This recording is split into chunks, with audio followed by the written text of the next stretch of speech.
Hello everyone, it's great to see you again. Happy holidays. Today we have a super special episode for you.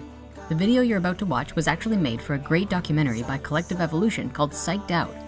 This is a documentary about psychedelics, their use throughout time, and how our perspective of them has changed over the course of human history, as well as the healing benefits and practical applications of these substances.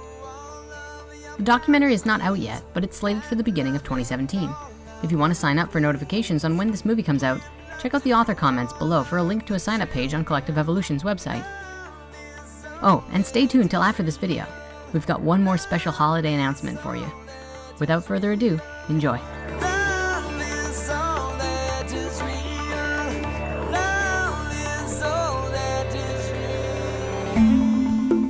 The first humans to ever use psychedelics in history is widely debated and discussed in the worldwide entheogen communities. Terence McKenna pioneered the idea that early prehistoric man found and ate psychedelic mushrooms, which became a stepping stone for cognitive evolution, allowing humanity to emerge as the powerful mental beings that we have become today.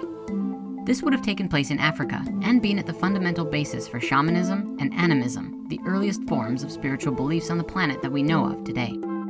Events such as these are, of course, not recorded in history, and thus are only theories at this time.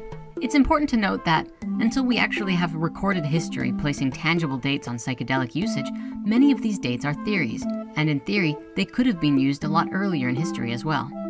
That said, support for this idea is found in the numerous cave paintings found around the world dating back as early as 40,000 years, and seeming to depict a very similar pattern of geometric waves emerging from the minds of the various indigenous people, as well as humanoid figures with mushroom heads. The first tangible evidence of psychedelic cultivation is debated, some claiming to find evidence of cannabis and psychedelic mushroom cultivation as early as 15,000 BC across Asia, where the more concrete evidence lies in 8,000 BC in Taiwan, with twisted strands of hemp being used in the making of patterns on clay pots. As early as 4,000 BC, we find more evidence of the Amanita muscaria mushrooms used by the shamans of Siberia. Around this same time and shortly thereafter, we see evidence of various psychedelics being used for spiritual practices in ancient Egypt. The blue lotus flower was revered along with the Amanita muscaria mushroom for their psychedelic and trance-inducing properties. Meanwhile, in the Amazon jungle, evidence of ayahuasca is seen as early back as 3000 BC. By around 2800 BC, the Chinese tradition holds that hemp and cannabis cultivation officially began being grown both for its fiber as well as the medical properties of cannabis itself. It was used as a treatment for malaria, beriberi, constipation, rheumatic pains, absent-mindedness, and menstrual cramps. During the classical period of ancient Greece, in roughly 1700 BC, the Greek mysteries emerged as an evolution from the ancient Egyptian mystery schools, which became widely popular, and they used a substance called kykeon after several days of fasting, which led to profound visions, giving the initiates an understanding of life after death. In 1500 BC, the Rig Vedas were written in India, talking about a plant/god called Soma introduced by the Aryans. There is not too much known about this, except that based on the writings, it's highly likely that Soma was a potent psychedelic drink of some kind, of immense importance to spiritual ceremonies. It was known for increasing awareness, imparting mystical experiences, poetic inspiration, and even immortality. In 1200 BC, a substance called bhang, made up of dried cannabis leaves, seeds, and stems, are mentioned in the verses of the Hindu Atharva Veda as one of the 5 sacred plants of India. Around 1000 BC, some of the original ideas of Judaism were written down for the first time. Of course, it has been speculated by many historians that many of these traditions were passed down orally for a very long time. In a newly emerging theory, the concept of the tree of life and the tree of knowledge of good and evil are believed to be the combination of the Siberian birch and the Amanita muscaria mushroom, which often grow symbiotically together. During this same time period, we see that peyote and San Pedro cacti were discovered and used by the American Indian shamans on the Western continent, as well as many stones carved into magic mushrooms appearing in the Mesoamerican cultures, beginning with the Olmecs and stretching through the Incas, Mayas, and other Mesoamerican cultures for the next 2,500 years. Psychedelics in Greece continued to be used for another 1,000 years in different forms too. In 800 BC, at the Temple of Apollo in Greece, priestesses would deliver messages from Apollo while intoxicated with smoke from henbane seeds. And in 700 BC, Herodotus described Scythians entering into Eastern Europe from Asia and introduced cannabis for the first time. In the 1st century AD, Josephus Flavius writes about the supernatural properties of mandrake, and Pliny the Elder discusses hemp at great length, completing his book Natural History in 77 AD. Though it's widely debated, there is evidence now that even Jesus Christ himself used cannabis oil in his healings. A substance called cannabosum is mentioned several times in the Hebrew Bible, and recent investigations have led to the discovery that this substance was most likely made up of cannabis oil. In the 4th century AD, Christianity became the legal religion of the Roman state and dogmatically condemned all other beliefs. Mankind entered into the Dark Ages, yet hemp cultivation became very popular in Europe for the next 600 years. Use and abuse of hashish became widespread and eventually was suppressed.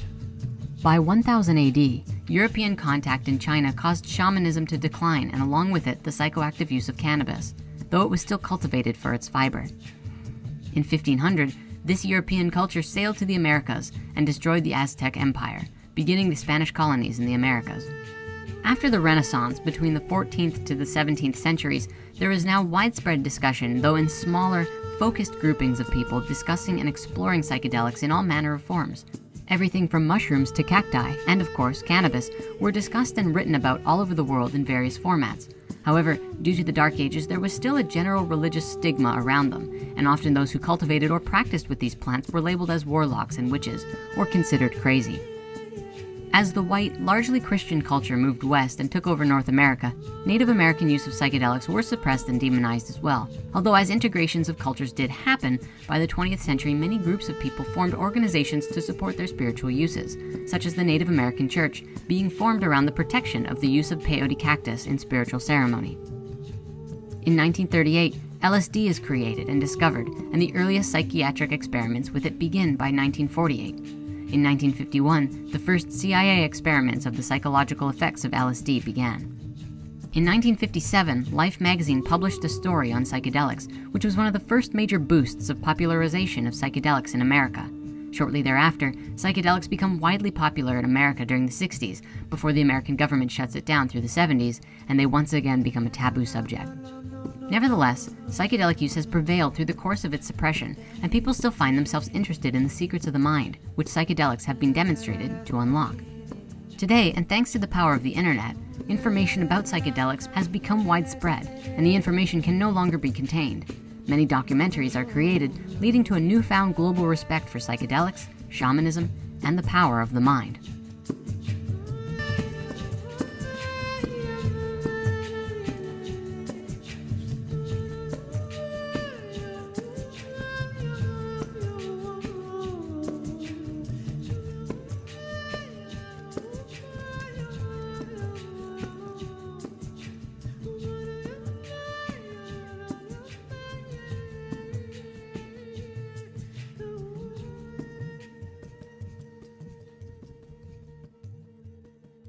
Thank you for watching. Through this new documentary, and new spirit science videos to come, we'll be cracking open the psychedelic discussion even further. However, in the meantime, we've been working really hard on another new project and wanted to share it with you to celebrate the spirit of the season and the new year. For a long time, we've been dreaming of creating a fully animated tarot video series, but decided that before we could make a tarot video series, we'd have to make our own deck. So a lot of work has gone into it this past month especially, and while the full deck itself is not yet ready, the major arcana is. And so we've decided to put together a digital download pack with printable HD images just for you this holiday season, and we encourage you to make tons of posters. Along with this, we've also compiled a 50-plus page ebook on what tarot is and how it works, describing the connections between the Kabbalah and the astrological signs, and in-depth readings on each of the major arcana so that you can really begin observing the connections between the symbologies and using these images in your daily meditations. In the spirit of the season, there's a free holiday bundle that everyone can download, and the complete printable poster package with the full book is about half off till the end of the year. And you can go and check out our store here if you're interested. If you've pledged on Patreon, go and check out the Patreon feed for additional discounts too. And stay tuned, there's a lot more in development and we're so excited for what's to come. Till next time.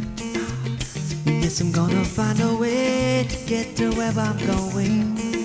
Like the wind that's blowing, I will spread my wings and I will fly again. I'm gonna find a way to get to where I'm going. Like the wind that's blowing, growing, one day, finding new ways to collect and direct the word in present day. Come on.